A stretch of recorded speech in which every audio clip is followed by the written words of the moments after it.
nañu am gilet. waaw seen permis de pêche renouvelé noonu ngeen yore ko bu ngeen ñëw. waaw bien sûr bu ñu fi ñëwaatee. waaw ñett yooyu bu ngeen ci manqué benn. voilà dañ leen di jàpp yóbbu. pour la lebal. waaw.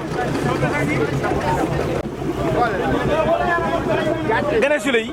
waaye nañ ñu ko yombalal waaye dafa seer waaye géej gi neexul mënoon noonu def comme si ñuy moroom yi caa si gaale tey mais ñun fi leen toog ngir teraangam waaye Sénégal voilà si ne nañ ñu ko yombalal baas yi waaye nañ ñu ko yombalal ñun loolu rek moo leen bëgg.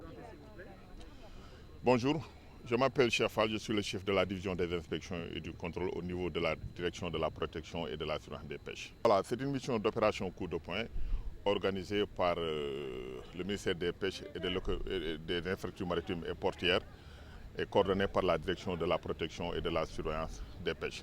Donc l'objectif de cette mission était de renforcer le contrôle au niveau de certaines zones de frayère, notamment au large de Lagon, notamment au large de Monaco-Plage et aussi au large de Terrou-Baïsogui.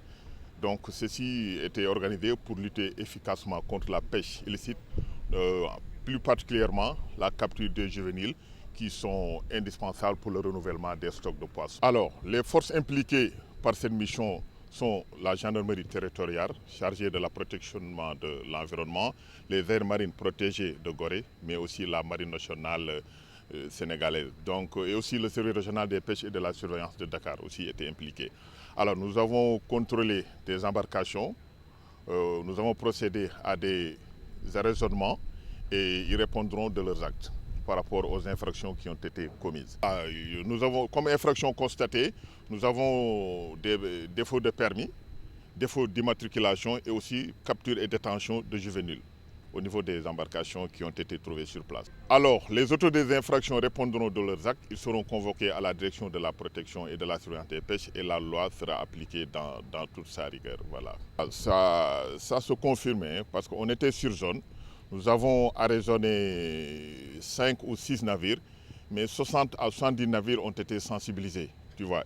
Et ils n'étaient pas en règle, ils n'avaient pas de permis de pêche, mais on les a sommés de cesser toute activité et de regagner la terre pour pouvoir être en règle, c'est-à-dire avoir des permis de pêche avant d'aller. Peut-être de remercier la gendarmerie nationale à travers la section environnement, de remercier aussi l'aire marine protégée de Gorée, de remercier aussi la marine nationale qui est vraiment notre bras armé. Donc cela prouve qu'il est important de renforcer la coordination entre forces de sécurité et services chargés de l'environnement. Car la mer, bon, c'est un bien commun. Les ressources qui sont à l'intérieur sont renouvelables mais épuisables s'ils ne sont pas bien gérés. Alors, Cheikh Fall, je suis le chef de la division des inspections et du contrôle au niveau de la direction de la protection et de la surveillance des pêches. Mission bi ñu ngi ko tuddee woon opération coup de poing. Donc mission bi ñu ngi ko démarré 6 heures du matin et ñu ngi doog a terminé nii ay 11h 11h30 ci ndigalu docteur Fatou Diouf ministère des pêches des infrastructures maritimes et portières.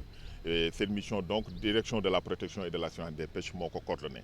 ci mission bi aussi ñi ñu ci dimbali mooy la gendarmerie territoriale chargée de la protection de l'environnement, l'aire marine protégée de Gorée ak aussi la marine nationale qui a toujours été notre bras armé ci lépp lu jëm ci surveillance des pêches. Donc bi ñu demee sur zone inspecté nañ ay bateaux am na aussi ñoo xam ne nekkuñu woon en règle ñu nekkul en règle voilà appliqué nañ la loi arraisonné nañ leen comme ni ñu ko mën a waxee ci tubaab. Donc moteur yi ñu fekkoon ci ñoom ak yenn fili nga xam ni baaxul ak jën yi nga xamante ni dafa ndawoon saisir nañ ko donc indi ko marine nationale donc la loi dinañ ko appliquer ci ñoom incha allahu rabbi. waaw am na loo xam ni jarul kii tunga ne du teew ñuy nataal parce que là man je suis du ministère de la pêche mais ñii ma àndal nii ay forces de défense et de sécurité lañ donc je pense que ñun ñëpp gisandoo nañ constaté ndoo nañ ni.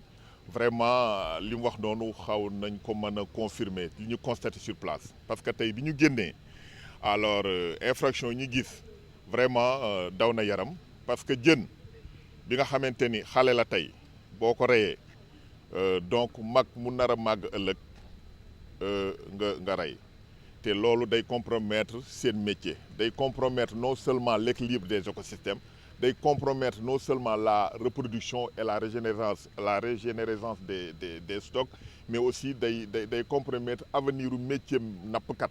Donc jàpp nañ ci quelque indi nañ leen parce que capacité bi ñu yoroon mënu woon a jàpp une 60aine ou 30aine, mais ma xamal leen ni lu mat 70 pirogues ñoo xam ne dañoo ñëw sensibiliser leen ba pare ni leen nag dem leen ngeen wuti permis, dem leen ngeen nekk en règle te ngeen bàyyi yuus bi ngeen di jàpp jën bu bon bi.